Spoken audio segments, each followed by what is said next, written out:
Present history. In this year of Ulrich's grace, there were great sigils and portents of doom and destruction. The statue of the wolf was heard to howl for death, and there were many children born with twisted feet or hands or other such mutations. Great beasts were seen to fly through the air and block out the sun, and a famine and plague did grip the coastal villages.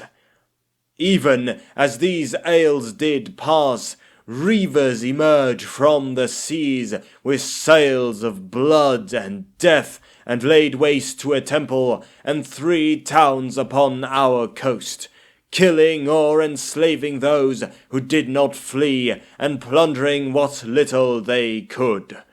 They wore strange armor and fought beneath the banner of the wolf, as if mocking our faith. From the Chronicle of Middenland, depicting the bloodthirsty ravages of the chaos-worshipping Norsemen.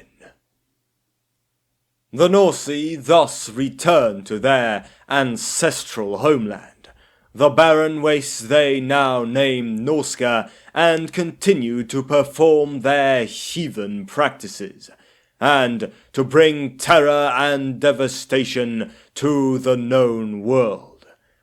Though Sigmar subsequently led retaliatory raids upon the Norsi after the successful defense of Middenheim, he was only able to inflict damage upon the most southerly coastal settlements, and was incapable of penetrating further into the land's interior. So the Norsi were left to recoup their might, and to decide amongst themselves their new tribal boundaries, while eventually reorganizing themselves into the 7 high tribes of which we now know of today.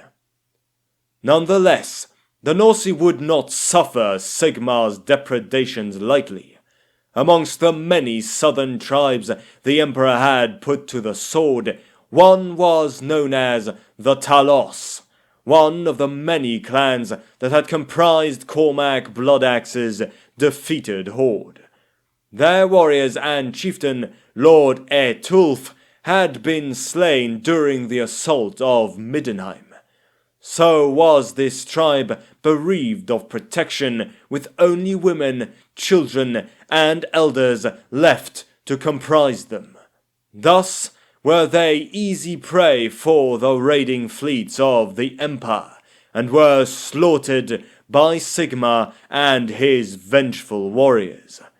All but one remained to mourn the death of the clan, a single Norsi child who had borne witness to the deaths of his family members, and who would, through his grief, rise to become the greatest champion of chaos, the first of the vaunted Everchosen, Morkar the Uniter. Morkar was a warrior of great strength, courage, and vision. His mentor and protector throughout his childhood was the fallen Unberogen warrior turned Norsi champion of Slaanesh, known as Azazel, whose harsh tutelage prepared the child for the harshness of the North. Even the champion of Slaanesh could feel the favor of the gods radiating from the child, and knew it was their will that he foster the boy. As he grew to manhood, Morkar carved a strong following amongst the tribes of the Norsi, utilizing the gifts the gods had granted him to realize his bloody dreams of vengeance and kingship. The dark gods favored him with their attentions, and soon, resplendent in his blood-stained battle armor, he journeyed north to be crowned by he who crowns the conquerors, Belakor, the first of the demon princes. Be'lakor, anger coursing through his veins, found his limbs compelled to place upon the Norseman's head the crown of domination, as a sign of the dark god's favour for him. Thus was Morkar crowned the first of the Everchosen, the mortal kings of chaos. With his duty carried out, Be'lakor receded back into the shadows of his own madness. Thus did the first true great incursion of chaos begin, an invasion so great as to dwarf the intensity of Cormac Bloodaxe. Morkar and his followers rampaged southwards upon their wolfships in an orgy of death and destruction, mayhem of such a scale as to cause a resurgence in the shadow of chaos that saw the influence of the dark gods pulsate from both poles, causing demons to break the veil between worlds and take up ranks alongside the hordes of frenzied Norsemen. Morkar's armies slaughter their way through the empire, killing all those who stood against him and reaping their war-guild. But all Morkar truly desired was to take vengeance from the master of the empire himself.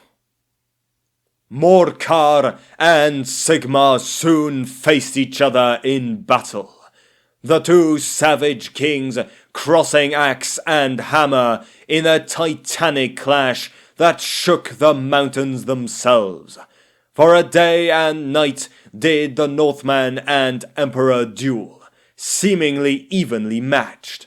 Though Morkar the UNITER was mighty beyond all mortal comprehension, Sigmar himself was also a being far above mortal kith, and his forces were splintered and scattered when the conquering warrior of the north fell under the crushing weight of Galmaraz. Thus was the first great chaos incursion defeated by the first champion of light. As time went by, the Norsi began to reintegrate themselves into the north, building their fortresses amidst the icy lands and raising monoliths in honor of the gods and their heroes. As time went by, the Norsi also began looking eastwards to the lands of the Kurgan and Hung, raiding the lands of their neighbours and defending their eastern borders from their incursions. Over the course of the centuries, commerce between the Norse and Kurgan began to grow, as the two peoples began to exchange goods, the Norsemen their masterly crafted steel, and the Kurgan their slaves.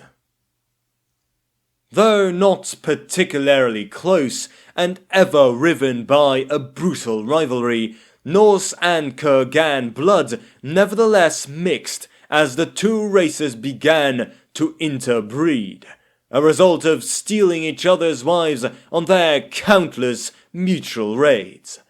The Norse and Kurgan also began to influence each other culturally, as a result of long-term exposure to each other's practices.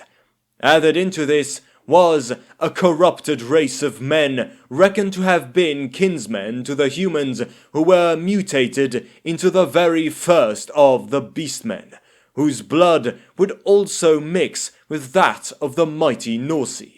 With the mingling of these races was born a new form of the proud and brutal Norsi, the Norskens, and it was not long before they would again stream out of the north with vengeance, seeking to spill blood once more, struck once again by their warrior spirit. The Norskens, as they came to be most commonly referred to after settling in the north, have earned a just reputation as relentless warriors, feared throughout the world for their brutality and strength. In the past, they had invaded and conquered parts of the empire, ruling areas there briefly before they returned to their blasted fastnesses in the far north. The northern provinces of Nordland, Ostland, and the Westerland have proven particularly susceptible to Northern raids, due in no small part to their highly vulnerable location on the southern shore of the Sea of Claws. The city of Marienburg, in particular, has suffered several invasions at the hands of the chaos-worshipping raiders for generations. The first instance of Marienburg's sacking at the hands of the Norse was in 632 IC, the culmination of many raids that eventually ended with the city being burned to the ground for the first time. The most notable instance of the Norsken sackings of Marienburg was in 1109 IC, when High King Ormgard of Norska led a chaos horde down from the northern wastes to conquer the empire during the reign of Boris Goldgather. Though Ormgard was defeated, his fleet routed and driven back to Norska, and his head taken to Altdorf as a trophy, his son Snugger Half-Nose, or Snorri Half-Hand, depending on which retelling one reads, yet remained in the south with a horde of bloodthirsty chaos warriors at his back. Snugger led his warriors to ransack the Westerland, eventually besieging the great city of Marienburg, burning the Tempelwick district in honor of the dark gods, and occupying the city in its entirety, forcing the nobility to either cower on Reikja's Isle or flee. Snugger Half-Nose, or Snorri Half-Hand, then proclaimed himself Jarl of the Vestland, and thus ruled the province as a bloody tyrant. At the same time, the province of Drakvald was under attack by hordes of savage beastmen, causing a great debate to arise in the Emperor's court regarding where his armies were needed most, with each beleaguered province venomously arguing their own case. Locked in politicking and exacerbated further due to Emperor Boris's own indifference to the plight of the provinces, no forces were sent northwards to repel the Norskens, allowing them to pursue their violent pillaging unabated for 2 years. With the advent of the Black Plague in 1111 IC, the city of Marienburg soon fell to affliction. Having found a foe even they could not slay, the marauding Norskens soon abandoned Marienburg and sailed back to their homeland. In 1850 IC, 7 centuries later, during the age of the 3 emperors, the chaos fleets of Norska made war upon the Westerland, once more raiding along the southern coast of the Sea of Claws, and succeeded in sacking Marienburg for the 4th and final time. Around the same time, the Norse had begun a campaign of violent expansion southwards and had succeeded in conquering the northern imperial province of Nordland, as well as territories of the surrounding provinces, decisively defeating the imperial forces stationed there and enslaving much of the northern imperial populations, while also driving many refugees south to Talabakland and elsewhere. The empire was incapable of sending forces to liberate Nordland as a result of further political infighting within the court of the then Emperor Mandred Skavenslayer, which left the Nordlanders and their ilk to fend for themselves. As a result, Norsken longships colonized the Nordland coast unimpeded, enslaving the native Jutone population. It has often been remarked that as a result of having lived so long under the Norskens' yoke and the constant shadow of their raids, the people of Nordland have in some ways come to resemble the Chaos Raiders of the Sea of Claws, much to their shame and consternation. For the Nordlanders do indeed share more with the Northmen than they would ever care to admit. It is often said in the Empire that character is in the blood, meaning that the worth of a man draws from his ancestry.